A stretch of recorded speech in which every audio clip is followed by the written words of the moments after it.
Good morning, everyone.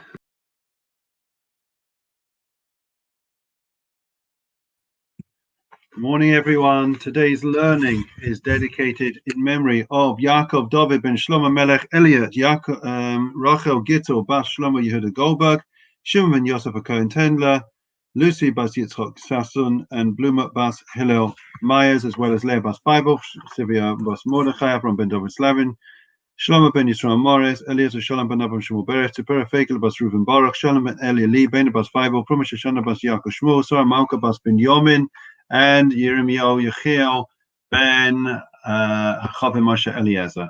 Wish their respective families long life. So we have today and we have tomorrow, and then that's it till after Yom Tov. Good morning, everyone. Today's attribute that we are going to be looking at is attribute number 6. So far, what we have discussed is in relation to being harmed, offended, insulted by somebody else. When somebody wrongs you, the reaction that we are meant to have is to emulate God's 13 attributes of mercy, and therefore we are meant to act like Him, just as Mahu Rachum, just as He is merciful, so we are meant to be. So we're not meant to withhold grudges, and we mentioned previously that we're meant to see Him like our hand is an extension of us. So it is that any person who harms us we should see as an extension of us. We shouldn't be angry, etc., etc. Today there is another approach, which is perhaps coming from a completely different angle, and that is the idea that we look at the person, we look at the matter in the round. Okay, so there are two ways that you can attack an enemy. Okay, one is a head-on collision, right, from the front, or the alternative to that is if you don't think you're going to succeed in that way, there is another way, which is that you can go round round the outside, round the periphery, and therefore you'll find a place, a different perspective, a different way of dealing with the issue. And therefore, rather than just try to overcome these pains of angst and frustration when it happens, which is what we've said till now, one of the other characteristics of God is the idea that we are meant to recognize that He desires kindness. Okay, now what that means is that we are meant to look at the person as God does in their entirety, have a holistic approach to it. So if you know that a person has wronged you, right, rather than just try to control the frustration and anger, you could say, well, hold on, I know on this occasion that they have wronged me, but let me think about the person. Let me consider their whole demeanor, their whole character, the way they've treated me in the past, right? Is this really typical of them, or is this, it doesn't happen every day? We all have these instances, parking across driveways, the dustbins, blocking, there's all types of issues that we may have, and the question is really how we react and how we deal with it. And one way is to take a step back and say, hold on 1 minute, in essence, this person is a good person, right? They mean well, they do good. The only thing is that there is the occasional upset, disappointment, frustration between me and them. That's not characteristic of who they really are. Every person, if we look at them in their entirety, there is goodness that they represent. And in fact, this characteristic is so important that we find it in the Torah on several occasions. So, for example, Moshe was not able to carry out the first of the two plagues. First of the two plagues, Harry, what were they? Dam, Tzafadeh, blood and frogs that came from the river Nile. Why? Because it was, you don't throw stones into the well that feeds you, right? So the water, the river Nile, was the source of Moshe's salvation. He had been placed in the water of the Nile in a basket, a reed basket, and that saved his life.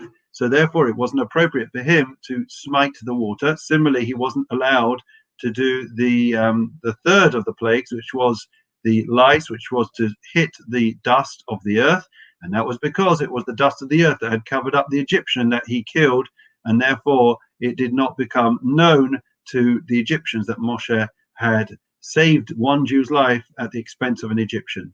So therefore all these instances point to the fact that we have to look at the entirety of the person. It's not always easy, right? And sometimes things appear very black and white. this person has caused me huge upset, huge offense, right? But God doesn't look at us like that.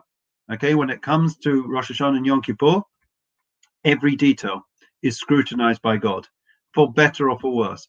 But, there is always that counterbalance when he's judging us. Although we may have done some wrong, he looks at the goodness that we've done, and that is what he uses to ensure that we get a fair and a good judgment. And therefore, that is the approach that we should have in dealing with our fellow human beings. That we should look at the entirety of the person. It may be that in terms of us, the only way that they interact with us is in an unfavorable way, is to cause upset and harm. But when we are judging them the same way that God judges us in our entirety, so we should judge them in their entirety. And it's the same with spouses and with children. That if we focus and on this specific instance or characteristic in their behavior and write them off as a result, then very quickly we can write off half the people that we interact with, half the world. But if it is that we are able to temper that frustration and anger with a perspective of looking at the person in entirety and the other goodness that they do, then hopefully we'll be able to overcome those feelings of resentment and frustration and build a nation and a people where there is greater love and brotherhood and fraternity. Okay, with that in mind, we'll now say Psalm 23, okay, which again has gone AWOL.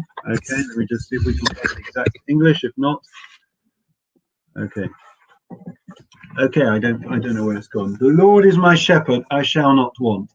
He makes me lie down in green pastures. He leads me beside peaceful waters. Even when I walk in the valley of darkness, I will fear no evil, because you are with me. Your rod and your staff, they comfort me. Just trying to remember the rest in English. Who can help me? Hold on. Yeah.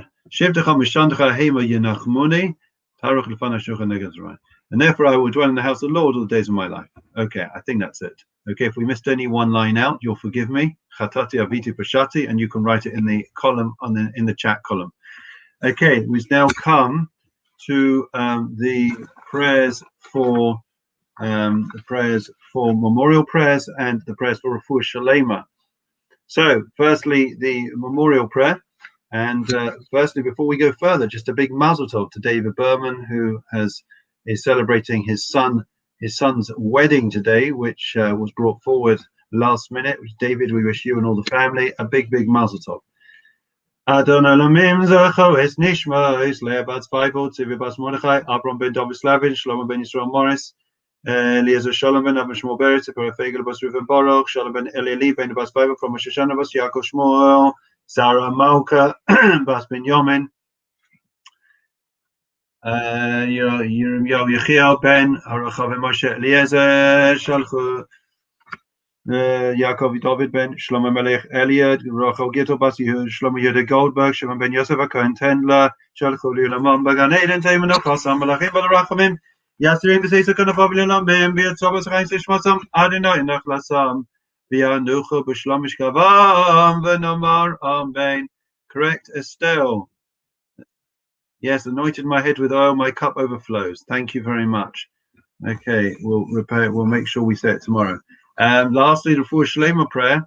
We wish Refuah Shalema to all those that have COVID and all those that are unwell, both here and in Israel, as Israel tomorrow is about to go into lockdown for 3 weeks.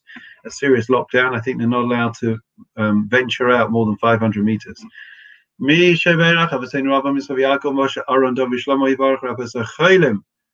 Babu Shanam Mispalim Babu Ram Bis Khazakash Baruchim Alirachim Aleihem Lachmal Fasam Bishlach Lem Fushlim and Shmaim Lachal Rebbe Sochach Israel Rafus and Nefshusagov Hashavas Magarev and Amar Amen. So it's a fantastic concept that we have learned today, friends. A really new perspective, which is that we are meant to be able to look at the matter in the round, to quote Lord Denning. In other words, we are not denying or minimizing the offense, the pain, the suffering the anguish that we feel when somebody has done something to us.